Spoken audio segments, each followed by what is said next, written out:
जोहार जोहार जिंदाबाद साथियों, आप सभी लोग कैसे हैं? उम्मीद करते हैं बहुत अच्छे होंगे। दोस्तों, आज फिर मैं आप लोगों के सामने एक नया कहानी उनका आज एक रियल जो सच्ची घटना पर आधारित कहानी बताने वाला हूं, जो कि शायद तक यह वीडियो आप लोगों को अगर पूरे देख लिया आप इस वीडियो को तो आपकी रूह तक खड़े हो सकते हैं और कहेंगे कि यार ऐसा कैसे हो गया और ऐसा नहीं होना चाहिए था किसी के साथ। तो दोस्तों, देर ना करते हुए बढ़ते हैं आगे और करते हैं वीडियो का आरंभ। तो दोस्तों, आप लोगों को एक बहुत ही प्यारा सा बच्चा जो कि हमारे आदिवासी ध्रुव परिवार का बच्चा था, उसके बारे से मैं उसकी कहानी बताने वाला हूं। जो कि दोस्तों, उस परिवार का बहुत ही मान सम्मान था समाज में और एक जोड़े का शादी हुआ था 2018 में और उस लड़का का नाम था सेवा ध्रुवे और जो सेवा ध्रुवे की पत्नी का नाम था शकुंती ध्रुवे।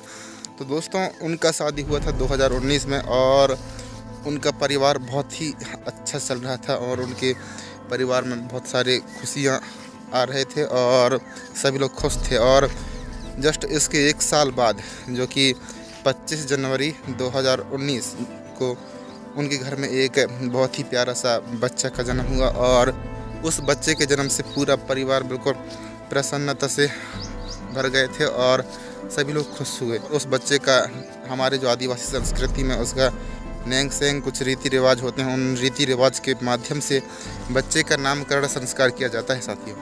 तो उस नामकरण संस्कार में उस बच्चे का नाम रखा गया पुष्पेंद्र ध्रुवे और उस नामकरण संस्कार जो कि बरहुन कहते हैं हमारे गांव में, बरहुन, उस बरहुन के माध्यम से उसका नाम संस्कार हुआ और उस बच्चे का नाम पुष्पेंद्र ध्रुवे रखा गया और सभी लोग उनके घर में बहुत ही खुश थे। और बच्चा क्योंकि धीरे धीरे बड़ा हो रहा था और उसकी बातें भी बहुत अच्छा थे, बहुत अच्छा तरह से बात किया करता था, उस बहुत ही दिमागदार बच्चा था। और साथियों, उनके परिवार में बहुत ही प्रसन्नता था, बहुत ही खुशी था और बहुत ही जल्द उनके परिवार में एक बहुत बड़ा ग्रहण लगने वाला था और बहुत ही बड़ा संकट का आगमन होने वाला था। यह संकट का आगमन के बारे से परिवार वालों को कोई पता नहीं था और उनको कैसे पता चलता, क्योंकि उनके परिवार में प्रसन्नता था, उनके बेटा बहू थे बढ़िया और ध्रुवे के माता पिता के नाती थे और ध्रुवे जी, इन सभी लोग बहुत ही प्रसन्नता से रहते थे। भला उनको किस चीज़ का अंदाज़ा होता और किस चीज़ का दुख होता कि तो साथियों, ऐसे ही लगभग जब पुष्पेंद्र 1-2.5 साल के हुआ तो एक दिन सुबह लगभग 8-9 बजे पुष्पेंद्र अपने घर के आंगन में खेल रहा था। तो खेलते खेलते पुष्पेंद्र अचानक गिर गया और गिर के बेहोश हो गया। तो घर वाले सभी लोग घबरा गए, क्योंकि घबरा इसलिए गए थे क्योंकि पुष्पेंद्र बिल्कुल मूर्छा अवस्था में हो गया था और वो लगभग आंख भी नहीं खोल रहा था। तो घर वालों ने सोचा कि तुरंत एम्बुलेंस बुलाए, 108 बुलाए। तो वहाँ से फिर मेहंदवानी अस्पताल जो कि ले जाया गया और मेहंदवानी अस्पताल वालों ने बच्चे का चेकअप किया और उससे पता चला कि यह बीमारी बहुत बड़ा है और इससे यहाँ इलाज कराना नामुमकिन है, जो कि हमारे सामुदायिक स्वास्थ्य केंद्र कहते हैं और जो ब्लॉक लेवल में होता है, एक छोटा अस्पताल होता है, बड़ी बीमारियों के लिए उतना यूज़फुल और अच्छे से इलाज नहीं कर सकता। तो मेहंदवानी जो अस्पताल है वो है अस्पताल वाले ने रेफ़र कर दिया डिंडौरी के लिए और डिंडौरी में भी वहाँ कुछ देर तक पुष्पेंद्र का जांच चला और जांच से उनको भी यही लगा कि यहाँ भी इनका जांच होना संभव नहीं है। तो वहाँ से तुरंत पुष्पेंद्र को जबलपुर के लिए रेफ़र कर दिया गया और सभी लोग घबरा गए थे कि भाई पुष्पेंद्र को हुआ है तो क्या हुआ है। सभी लोग सदमा में थे, आहत थे कि हमारे बेटा को क्या हो गया अचानक से। अस्पताल ले जाया गया और आप लोग तो जानते हैं कि सरकारी अस्पताल में क्या कैसा होता है। तो सरकारी अस्पतालों में अच्छा से ध्यान नहीं दिया जा रहा था और फिर ज़बरदस्त कहने पर फिर बच्चे का इलाज हुआ और वहाँ भी कुछ दवा गोली दिए।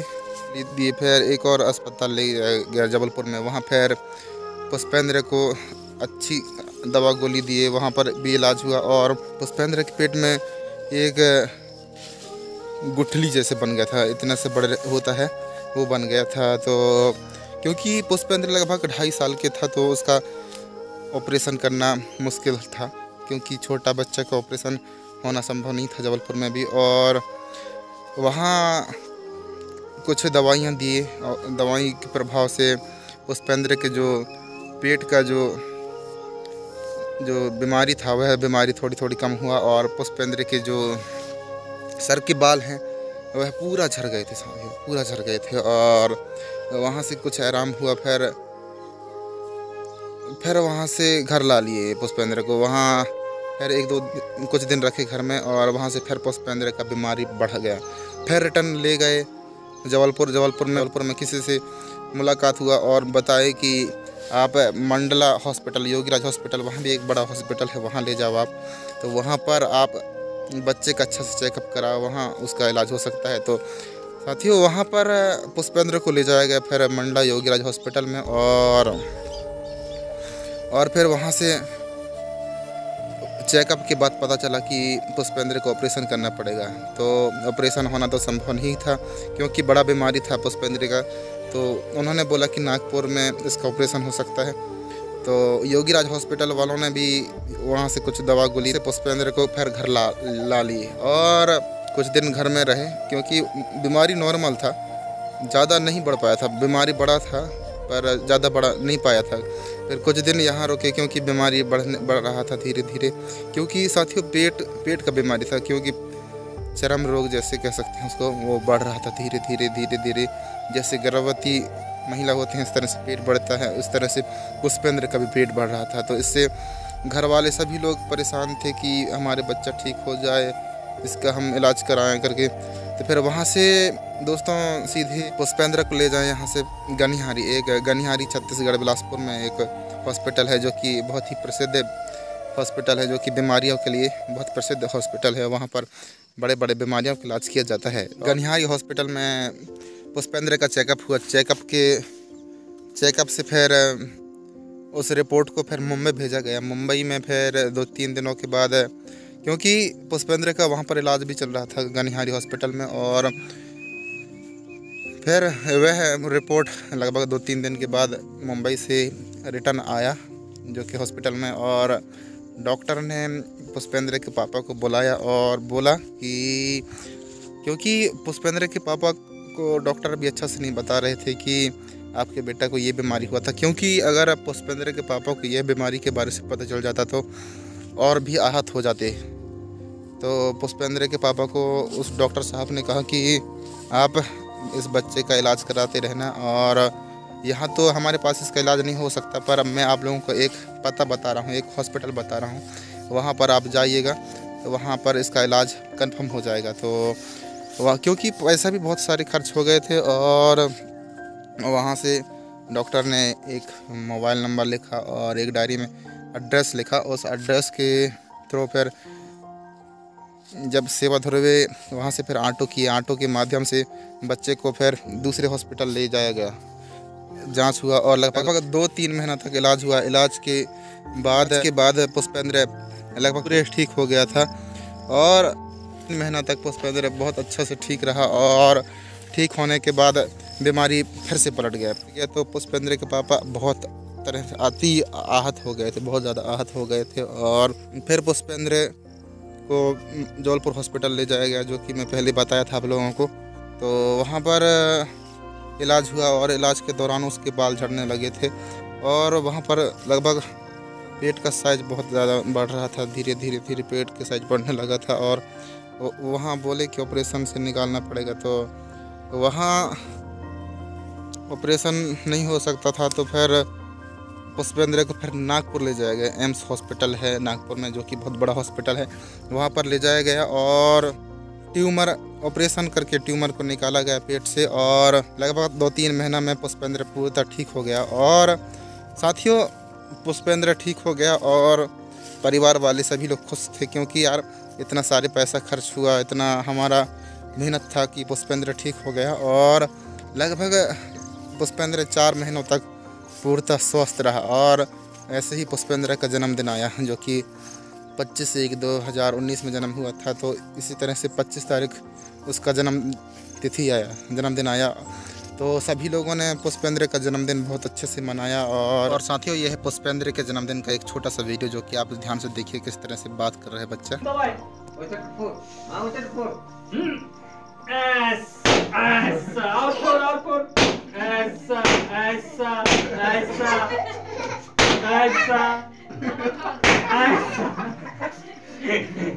और ले ऊपर ऐसा एक और कहां बची से यार वो लगता है फोड़ ले भाई। हां तक फोड़ ले उतार के वही अंदर ही तो लंकारी अंदर ही हां ऐसा ये भी फोड़ आ रही है यार या ले ऐसा